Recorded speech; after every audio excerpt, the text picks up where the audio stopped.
எங்களின் சாய்வு வாரகை அலைவரிசைக்கு உங்கள் அனைவரையும் வரவேற்கிறோம். இப்பொழுது தரும் ஆதரவை போல் தொடர்ந்து ஆதரவு தருமாறு கேட்டுக்கொள்கிறோம். மேலும் எங்களின் அலைவரிசைக்கு உங்களின் லைக்கும் சப்ஸ்கிரைப்பும் தேவை. லைக் பண்ணுங்கள், சப்ஸ்கிரைப் பண்ணுங்கள், ஷேர் பண்ணுங்கள்.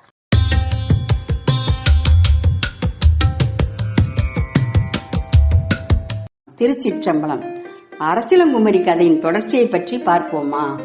2 அரசர்களும் காஞ்சனையை தேடுவதற்கு ஆட்களை அனுப்பும் போது தங்க நகையில் இருந்த காஞ்சனையின் உருவத்தை பார்த்துவிட்டு தான் கிளம்பினார்கள்.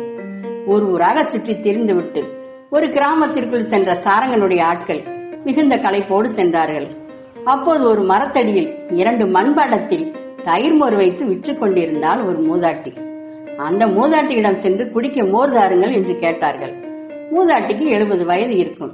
தலை நிமிர்ந்து இவர்களை பார்த்தவுடன் மூவரும் ஒருவரை ஒருவர் பார்த்து கொண்டார்கள். ஏன் திகைத்து நின்றார்கள்?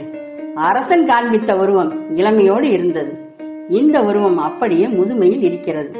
எதுவும் பேசாமல் மோரை வாங்கி குடித்துவிட்டு அதற்கேற்ற பணத்தை கொடுத்துவிட்டு தனியே வந்து நின்று கொண்டு, நாம் தேடி வந்த பெண் இவள்தான், இந்த மூதாட்டியின் வீடு எங்கிருக்கிறது என்று தெரிந்து கொண்டு அரசனிடம் போய் சொல்வோம் என்று மூதாட்டியின் பின்னால் சென்று வீடு இருக்கும் இடத்தை தெரிந்து கொண்டார்கள். உடனே அரசனிடம் சென்று மூதாட்டியை பார்த்ததை பற்றி சொன்னார்கள். சாரங்கனும் மாறு வேடத்தில் சென்று மூதாட்டியை பார்த்து காஞ்சனை இவள்தான் என்பதை உறுதிப்படுத்திக் கொண்டான். அரசன் வில்லியமிற்கு காஞ்சனையை பார்த்து விட்டதாகவும், நீங்கள் வந்தால் நேரில் பார்த்து பேசிவிடலாம் என்று செய்தி அனுப்பினார்கள். அரசன் வில்லியம் சாரங்கன் நாட்டிற்கு வந்தான். 2 காவலாளிகளை அனுப்பி மூதாட்டியை அழைத்து வரும்படி அனுப்பினான். சாரங்கனுடைய அரண்மனைக்கு மூதாட்டி வந்தாள். காவலாளிகள் இருவரும் ஒரு அறையில் மூதாட்டியை அமர சொல்லிவிட்டு வெளியில் சென்றார்கள். மூதாட்டி அமர்ந்திருந்த அறைக்குள் அரசன் வில்லியம் நுழைந்தான். அரசன் வில்லியம் அறைக்குள் நுழைந்ததும் மூதாட்டி தன்னையும் அறியாமல் திகைத்து போய் எழுந்து நின்றாள். அரசன் வில்லியமை பார்த்தவுடன் கண்ணீரை அடக்க முடியாமல், என்னை இப்போதுதான் பார்க்க வேண்டும் என்று தோன்றியதா? நான் உங்களுக்கு ஆசை நாயகியாக இருந்துவிட்டு இப்போது அனாதையாக வாழ்கிறேன். நான் சாவதற்குள் உங்களை பார்க்க மாட்டோமா என்று ஏங்கினேன் என்று சொல்லிக்கொண்டே வில்லியம் கையை பிடித்துக் கொண்டே அழுதாள் காஞ்சனை. அரசன் வில்லியம், இத்தனை வருடமாக உன்னை பிரிந்து வாழ்ந்ததற்கு என்னை மன்னித்து விடு என்று சொல்லி இருவரும் தன் கண்ணீரையே காணிக்கையாக்கி சமாதானப்படுத்திக் கொண்டார்கள். சிறிது நேரம் கழித்து அரசன் வில்லியமும் காஞ்சனையும் இருந்த அறைக்குள் அரசன் சாரங்கனும் மனைவியும் உள்ளே நுழைந்தார்கள். அரசன் அரசியை பார்த்ததும் காஞ்சனை வணக்கம் தெரிவித்தாள். சாரங்கன் அரசன் வில்லியமிடம் காஞ்சனை இவள்தானா என்பதை கேட்டு உறுதிப்படுத்திக் கொண்டான். அதற்கு பின் வில்லியம் தன் கையில் இருந்த தங்க நகையை காஞ்சனையின் கையில் கொடுத்து, இந்த தங்க நகையை யாருக்கும் கொடுத்தாயா என்ற விவரம் எனக்கு தெரிய வேண்டும் என்றான் வில்லியம். காஞ்சனை தங்க நகையை கையில் வாங்கியதும் அந்த நகையை பார்த்ததும் கண்ணீர் விட்டு கதறி அழுதாள். அரசன் வில்லியமை பார்த்து, இந்த நகை உங்களுக்கு எப்படி கிடைத்தது என்றாள் காஞ்சனை. முதலில் இது பற்றிய விவரத்தை நீ சொல், பிறகு நான் சொல்கிறேன் என்றான் அரசன் வில்லியம். காஞ்சனை அரசன் வில்லியமை விட்டு வந்த நாளிலிருந்து நடந்த கதையை சொல்ல ஆரம்பித்தாள்.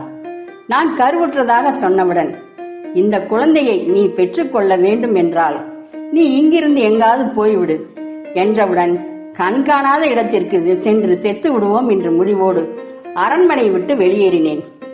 எங்கு போவது என்று தெரியாமல் இருந்த எனக்கு வேறு வழியின்றி என் தாய் தந்தையை தேடி சென்றேன்.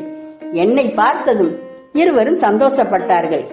என் பெற்றோர்களிடத்தில் நடந்த விவரத்தை பற்றி சொன்னேன். இதற்கு என் தந்தை அரசர் ஆள் வைத்து உன்னை கொன்று விடுவார் என்று பயந்தார். இனி இந்த ஊரில் இருக்க வேண்டாம், நம்மை பற்றி யாருக்கும் தெரியாத இடத்திற்கு சென்று விடுவோம் என்று சொல்லி இரவோடு இரவாக வேறு ஒரு ஊருக்கு சென்று அங்கே நாட்களை கழித்தோம். 10 மாதம் கழித்து ஒரு பெண் குழந்தை பிறந்தது. பெண் குழந்தையை பார்த்ததும் எனக்கு அளவு கடந்த சந்தோஷம். பிறந்த குழந்தை அழகு தேவதையாக இருந்தாள். என் தந்தை பயந்த சுபாவம் கொண்டவர். எப்படியோ குழந்தையை பெற்று விட்டாய் காஞ்சனை. இந்த பெண் குழந்தை அரச வீட்டு பிள்ளையாக இருப்பதால் இந்த குழந்தையை வளர்ப்பது மிகுந்த சிரமம். குழந்தையை எங்காவது சென்று விட்டு விடுவோம் என்றார் தந்தை. இதை கேட்டவுடன் நான் அழுது கொண்டே, தந்தையே, என்ன சிரமமாக இருந்தாலும் என் குழந்தையை தரமாட்டேன். இதற்கு மேல் என்ன நடந்தாலும் பரவாயில்லை என்றேன் என் தந்தையிடம். தாயும் தந்தையும் என்னை எவ்வளவோ சமாதானப்படுத்தி குழந்தை பிறந்த 1 வாரத்தில் குழந்தையை துணியால் சுற்றி கொண்டு ஆட்கள் இல்லாத இடத்தில் சென்று போட்டுவிட்டு வந்து விடுவோம். குழந்தையின் நிலைமை எப்படியாவது ஆகட்டும் என்ற முடிவோடு கிளம்பினார்கள். நான் என் குழந்தைக்கு என்றாவது ஒரு நாள் உயிரோடு இருந்தால் என் குழந்தையை பார்க்க மாட்டோமா என்ற எண்ணத்தில் இந்த தங்க நகையை குழந்தையின் கழுத்தில் போட்டுவிட்டேன். என் குழந்தையை விட்டு பிரிந்த நாளில் இருந்தே நான் நடைபணமாக இருந்தேன். ஒரு சில வருடங்களில் என் தாய் தந்தை தன் மகளின் நிலைமை இப்படி ஆகிவிட்டதே என்று நினைத்து கவலைப்பட்டு முதலில் என் தந்தை இறந்தார். அடுத்து என் தாய் இறந்தாள். வாழ்க்கையே எனக்கு வெறுமையானது. என் குழந்தையை நினைத்து அழுது தவித்த எனக்கு என் தாய் தந்தையும் நினைத்து அழுது தவித்தேன். கவலையோடு வாழ்ந்ததால் என் உடல் தளர்வடைந்து என் உருவம் முதுமையான தோற்றமாக மாறியது. இப்படியே வீட்டுக்குள்ளே இருந்தால் நிலைமை மோசமாகிவிடும் என்று நினைத்து தயிர் விற்கும் மூதாட்டியாக அந்த கிராமத்தை சுற்றினேன். வெளியில் சென்று வருவது என் மனதிற்கு ஆறுதலாக இருந்தது. அதிலிருந்து என் வயிற்று பிழைப்புக்காக தயிர் விற்கும் வேலையை செய்து வந்தேன். இப்படித்தான் என் காலம் போய்கொண்டிருந்தது. என் மகள் உயிரோடு இருந்தால் நான் பார்த்துவிட்டு சந்தோஷமாக உயிரை விடுவேன் என்று சொல்லி தன் கதையை முடித்தாள் காஞ்சனை. இதையெல்லாம் கேட்டு முடித்த வில்லியம் சாரங்கனை பார்த்து, என் மகள் என்பது உறுதியாகிவிட்டது, மகளை பார்க்க முடியுமா என்றான். உடனே சாரங்கன் எழுந்து சென்று தாய் தந்தை மகள் மூவரையும் அழைத்து வந்தான். சாரங்கன் இந்த பெண்ணை எடுத்து வளர்த்த தாய் தந்தை இவர்கள்தான். இவள் உங்கள் மகள்தானா என்பதை இவர்களிடமே கேட்டு தெரிந்து கொள்ளுங்கள் என்று சொன்னான் அரசன் சாரங்கன். தந்தை காஞ்சனையை பார்த்து, குழந்தை ஆற்றின் கரையில் கிடந்தது முதல் கழுத்தில் கிடந்த தங்க நகையை பற்றி சொல்லி முடித்தான். தன் மகள் இவளே என்று மகளை கட்டிப்பிடித்து அழுதாள். உன்னை பெற்ற தாய் நான் தான். உன்னை வளர்க்க முடியாத பாவியாகிவிட்டேன். இவர்தான் உன் தந்தை என்று அரசன் வில்லியமை காண்பித்தாள். காஞ்சனையும் வில்லியமும், எங்கள் அரசிலங்குமரி இவளே, இனிமேல் எங்கள் இளவரசியை விட்டு ஒரு கணமும் பிரிய மாட்டோம் என்று இருவரும் சொன்னார்கள். வளர்த்த தாய் தந்தையை பார்த்து, உங்களுக்கு நான் நன்றி கடன் பட்டிருக்கிறேன், நீங்களும் என் நாட்டிற்கு வந்து விடுங்கள் என்றான் வில்லியம். மனைவி காஞ்சனை மகள் வளர்த்த தாய் தந்தையை அழைத்துக் கொண்டு நான் கிளம்புகிறேன் என்று சொல்லிவிட்டு சாரங்கனை பார்த்த அரசன் வில்லியம், என் மகள் மனைவி கிடைத்ததற்கு நீங்கள் தான் முக்கிய காரணம். எப்போதும் உங்களுக்கு நன்றி உள்ளவனாக இருப்பேன்.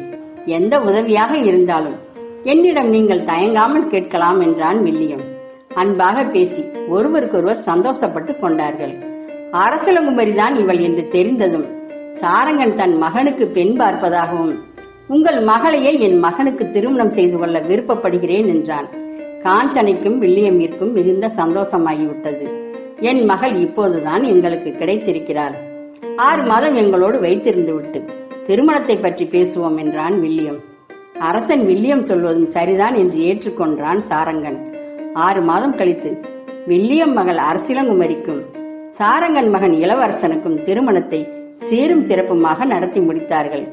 இத்தோடு இந்த கதை நிறைவு பெற்றது. கனவில் தோன்றிய பெண்ணை கண்டுபிடிப்பதற்கு ஏன் அரசன் சாரங்கன் இவ்வளவு சிரமப்பட வேண்டும் என்று நமக்கு தோன்றுகிறதல்லவா? ஒரு மூலையில் யாருக்கும் தெரியாமல் ஓலை குடிசையில் வாழ்ந்து கொண்டிருக்கும் அரசிலங்குமரியை வெளியில் கொண்டு வர வேண்டும் என்பதற்காக அரசன் சாரங்கனை ஒரு மூலக்கருவியாக கொண்டு வந்தான் இறைவன். அரசனாக இருந்ததால் நினைத்த காரியத்தை சாதித்தான் சாரங்கன். இப்படித்தான் தனித்துவமான மனிதர்களை இறைவன் தேர்ந்தெடுத்து புகழின் உச்சத்தை அடைய வைக்கிறான் இறைவன். சாரங்கன் 3வது கிணறை தோன்றுவதற்கு நீர் நாடி வல்லுநர்களை அழைத்த அரசன் ஏன் 2 கிணறுகளுக்கும் நீர் நாடி வல்லுநர்களை அழைக்கவில்லை? நாடு நீரின்றி பஞ்சத்தால் இருந்ததால் இந்த நாட்டிற்கு நீர் மட்டும் போதாது, அதையும் தாண்டி தங்கம் வைரம் கிடைத்தால்தான் நாடு பல மடங்கு செழிப்படையும் என்பதுதான் இறைவனின் தீர்ப்பு. இறைவனின் தீர்ப்பும் அரசன் சாரங்கனுக்கு சாதகமாகவே அமைந்தது. நினைத்த பெண்ணை மருமகளாக கொண்டு வந்த சாரங்கனுக்கு இறைவனே துணையாக இருப்பது போல் ஆகிவிட்டது. எல்லாம் இறைவன் செயல். அன்பே சிவம். நன்றி.